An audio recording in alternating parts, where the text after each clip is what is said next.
صف کے بیچ میں کرسی رکھنا۔ نماز کی جماعت میں کرسی صف میں کہاں رکھنی چاہیے؟ اگر کوئی صف کے درمیان میں کرسی رکھ لے تو کیا باقی صف مکمل ہو جائے گی؟ اس بارے میں وضاحت فرما دیں۔ منظور شاہد چشتیاں سے۔ دیکھیں، بار بار اس پر بات کی جا چکی ہے، علماء کی طرف سے بھی تحریری فتویٰ بھی موجود ہے کہ کرسیوں پہ جو نماز کا طریقہ ہماری مسجدوں میں رائج ہو گیا ہے یہ بالکل خلاف سنت ہے۔ انتہائی شدید مجبوری میں مریض کرسی استعمال کرے، ادروائز وہ زمین پہ بیٹھ کے نماز پڑھے۔ اگر پاؤں موڑنا ممکن نہ ہو، گھٹنے موڑنا ممکن نہ ہو تو پاؤں قبلے کی طرف سیدھے رکھ لے اور اشاروں سے سجدہ اور رکوع کرے، لیکن زمین پہ جس حد تک بیٹھنا ممکن ہو بیٹھے۔ ہمارے نبی صلی اللہ علیہ وسلم جب بیمار ہوئے تھے تو زمین پہ بیٹھ کے باقاعدہ جماعت کرائی آپ صلی اللہ علیہ وسلم نے، تو اس لیے زمین پہ بیٹھ کے نماز پڑھے۔ تو پھر بھی اگر ممکن نہ ہو تو پھر کرسی پہ بیٹھیں۔ کرسی میں صفیں خراب ہوتی ہیں، کرسی میں بڑے مسائل ہوتے ہیں اور کوئی تکی نہیں بن رہی ہوتی۔ پھر اس میں چرچ کی مشابہت آتی ہے، جو غیر مسلم کے عبادت خانے ہیں ان کی مشابہت بھی آنا شروع ہو جائے گی اس میں، اس لیے یہ عمل سے بچنا چاہیے۔ ہاں مجبوری ہو تو الگ بات ہے، پھر اب جب مجبوری میں ہے تو جہاں بھی رکھی جائے بس وہیں سے آگے صف بنانا شروع کر دیں، چاہے صف کے بیچ میں ہو یا کنارے پر ہو۔ کوشش تو کریں کنارے پر کرسی ہو تاکہ صف کی وہ جو ایک ہے وہ ترتیب وہ خراب نہ ہو، لیکن ایسا بہت مشکل ہوتا ہے، بار بار اٹھا کے اس کو کہاں لے کے جائیں گے ہم کرسی کو۔ قضاء عمری کے دوران نماز کی وصیت کرنا۔ آپ نے ایک بیان میں کہا تھا کہ اگر کسی کی قضاء عمری پڑھنے کے دوران موت آ جائے تو وہ وصیت کر سکتا ہے۔ میں 16 سال کا ہوں، میں بھی قضاء عمری پڑھتا ہوں، اگر میں احتیاط کے طور پہ وصیت کر لوں تو اس بارے میں کیا حکم ہوگا اور اس کا کیا طریقہ کار ہوگا؟ محمد صاحب کراچی سے۔ آپ 16 سال کے ہیں، انشاءاللہ بھی آپ اللہ نے چاہا تو نہیں مریں گے، اور آپ کے ذمہ نماز بھی 1-1.5 سال کی ہوگی، تو آپ جلدی سے اس کو پڑھ لیں، وصیت نہ کریں۔ وجہ اس کی ہے کہ یہ جو کہا جاتا ہے نا کہ قضاء عمری کی وصیت کرنا واجب ہے، اور پھر وہ وصیت کے مطابق وارث جو ہے 1/3 مال سے فدیہ نکالیں، تو یہ بھی احتیاطاً کہا جاتا ہے، احتیاطاً۔ تو اصل میں تو روزے کی وصیت ہے، نماز تو پڑھنا ہی ضروری ہے، روزہ بھی رکھنا ضروری ہے، لیکن نہ رکھ سکیں تو اس کی وصیت ہے۔ فدیہ کیونکہ منسوس ہے نا، نماز کو حضرات فقہا نے قیاس کیا ہے روزے کے اوپر، کیونکہ نماز روزے سے زیادہ واجب حکم ہے۔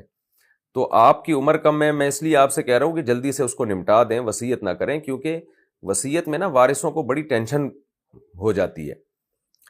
ایسے کئی واقعات سامنے آئے کہ کئی سالوں کی نمازیں تھیں اور جو قضاء عمری پڑھنے والا ہے وہ پڑھ رہا نہیں ہے، وصیت کر کے رکھی ہوئی ہے اس نے، اب اس کی وراثت میں 1/3 وراثت نمازوں میں جا رہی ہے، 1/3 اس میں وارثوں کو ٹھیک ٹھاک نقصان، ایک نقصان تو وارثوں کو یہ ہو رہا ہے کہ وراثت کا ایک بہت بڑا حصے سے محروم ہو رہے ہیں وہ، دوسرا ان کو نقصان یہ ہو رہا ہے کہ پھر وہ کیلکولیشن کر کے اس کو صحیح مصرف میں خرچ کرنا 1/3 کو، یہ بھی ایک ٹینشن والا کام ہوتا ہے۔ بعض دفعہ مکان ہے، اب وہ وارث راضی ہیں کہ جی ہم اس مکان میں رہیں گے، وہ سب راضی ہیں آپس میں، اب ان کو اس وصیت کو پورا کرنے کے لیے مکان بیچ کے روڈ پہ آنا پڑ رہا ہے، تو بڑے مسائل کھڑے ہو جاتے ہیں اس سے۔ روزے تھوڑے سے ہوتے ہیں، محدود ہوتے ہیں، نمازیں تو زندگی بھر کی بہت زیادہ ہوتی ہیں، تو بڑا آسان بنا لیا ہے آج کل لوگوں نے کہ جی نمازیں پڑھو نہیں، بس وصیت کر کے چلے جاؤ۔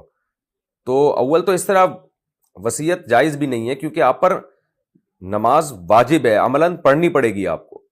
وہ تو جو رہ جائے تو اس کے بارے میں فقہا بیان کرتے ہیں کہ جو آپ کی کوشش کے باوجود بھی جو نمازیں رہ جائیں تو ان کی وصیت کریں، لیکن اب کئی سالوں کی نمازیں رہ جاتی ہیں، ان کو مذاق بنا لیا لوگوں نے کہ بھی چلو وصیت کر دیں گے۔ ورثہ کا بیڑا غرق ہوتا ہے، وراثت کے بڑے حصے سے بھی محروم ہوتے ہیں، پھر اس کو تقسیم کرنا ایک ٹینشن کا کام ہوتا ہے، اور یہ مسئلہ کوئی منسوس ہے بھی نہیں، منسوس کا مطلب کوئی قرآن و حدیث میں صراحتاً بھی نہیں ہے کہ نمازیں رہ جائیں تو وصیت کرو، تو اس لیے آپ نے اس کو پڑھنا ہی ہے۔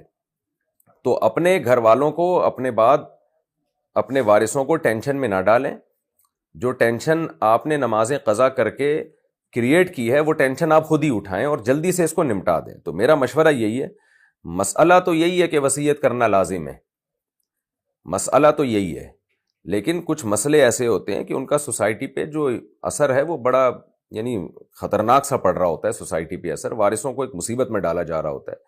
تو اس لیے مشورہ میرا یہی ہے، اور یہ مشورہ بھی ہم نے شریعت کے مزاج سے ہی استنباط کیا ہے، وہ مشورہ یہی ہے کہ آپ اس کو جلدی سے نمٹا دیں، وصیت نہ کریں، بس اللہ نے سے امید ہے کہ انشاءاللہ مرنے سے پہلے آپ کی یہ نمازیں مکمل ہو جائیں گی۔ اور باقی لوگ بھی جن کے ذمے قضائے عمری ہیں نا، وہ قضائے عمری پڑھ پڑھ کے نمٹائیں اس کو، وصیت کے چکر میں نہ بیٹھے رہیں کہ جی ہم وصیت کر دیں گے۔ وہ تو جب پوری کوشش آپ نے کر لی پھر بھی نمازیں ذمے میں رہ گئیں اور آپ نے پورا زور لگا دیا، تو اس کے بعد آخری درجے میں وصیت کا کہا جاتا ہے، اور وہ بھی 1/3 میں۔ خوب سمجھ لیں کہ آپ کی ٹوٹل وراثت کا 1/3۔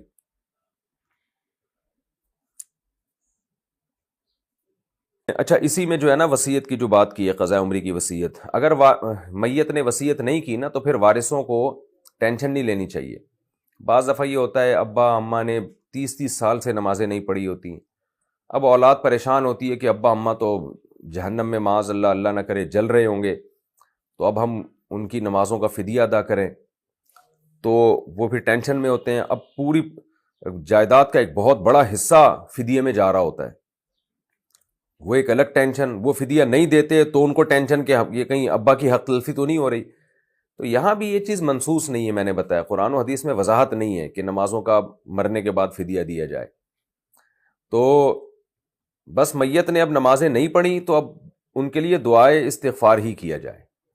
اگر میت نے وصیت نہیں کی ہے نا کہ میرے مرنے کے بعد نمازوں کا فدیہ دیا جائے، تو بس اب ان کے لیے توبہ استغفار کیا جائے۔ ان کی نمازوں کا فدیے میں اتنی بڑی جائیداد کی رقم اب یہ دینے کی ضرورت نہیں ہے، کیونکہ یہ منسوس نہیں ہے، اور اس میں وراثت کا جو ہے نا بڑا، کیونکہ آج کل بے نمازی بہت زیادہ ہو گئے ہیں، کس کس کے فدیے ادا کریں گے؟ تو وراثت کا جو شریعت کا پورا مزاج ہے کہ وراثت اولاد کو ملے، پھر ان کو وہ اسٹیبل ہو جائیں سوسائٹی میں، وہ تو لاکھوں کروڑوں روپے بعض دفعہ جا رہے ہوتے ہیں نمازوں کے فدیے میں۔ تو 2-4 بے نمازی ہوتے ہیں نا، تو ہم ان کی اولادوں کو کہہ دیتے یار فدیہ دے دو، اللہ تعالیٰ بخش دے تمہارے ماں باپ کو۔ اب تو ہر آدمی نماز نہیں پڑھ رہا، سوائے چند لوگوں کے، 1%, 2% لوگ ہوں گے جو نماز پڑھ رہے ہیں پراپر طریقے سے، جس کو نماز پڑھنا کہتے ہیں۔ تو اب کس کس کے صدقے نکالے جائیں گے اور کس کس کے، تو پورا وراثت کا نظام تباہ و برباد ہونا شروع ہو جاتا ہے اس سے۔ تو اس لیے اب یہی ہے کہ جب کوئی بے نمازی مر گیا تو بس اس کے لیے توبہ اور استغفار کریں۔ ہاں اس نے وصیت کی ہو کہ میرے مرنے کے بعد نمازوں کا فدیہ دیا جائے، تو پھر 1/3 میں 33% مال میں سے اس کی وصیت ادا کی جائے، اور اس کے اضافہ جو ہے وہ باقی سارا ورثہ میں تقسیم کیا جائے۔ نماز میں ہاتھ اٹھا کر دعائے قنوت پڑھنا۔ میرے محلے میں ایک بزرگ آدمی ہے، وہ وتر کی نماز میں ہاتھ اٹھا کر دعائے قنوت پڑھتا ہے، کیا اس طرح سے نماز صحیح ہو جاتی ہے؟ اور اگر وہ کبھی امامت کرائے تو اس کے پیچھے نماز پڑھنا کیسا ہوگا؟ فیروز احمد آسام انڈیا سے۔ یہ اختلافی مسئلہ ہے کہ دعائے قنوت میں ہاتھ اٹھائے جائیں کہ نہیں اٹھائے جائیں۔ احناف کے نزدیک ہاتھ نہیں اٹھائے جائیں گے، دیگر ائمہ کے نزدیک اٹھائے جائیں گے۔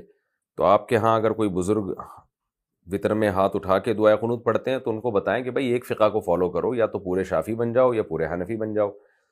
تو مان جائیں ٹھیک ہے، نہیں مانے تو چھوڑ دیں، کرنے دیں ان کو۔ جب وہ نماز پڑھائیں تو وہ اگر ہاتھ اٹھا کے قنوت پڑھتے ہیں وطر میں تو آپ ہاتھ اٹھائے بغیر پڑھ لیں۔ باقی زیادہ پھڈے بازی نہ کریں، ان چیزوں میں کوئی اتنا بڑا مسئلہ نہیں ہے کہ اس میں بزرگوں کی توہین جائز ہو جائے آپ کے لیے۔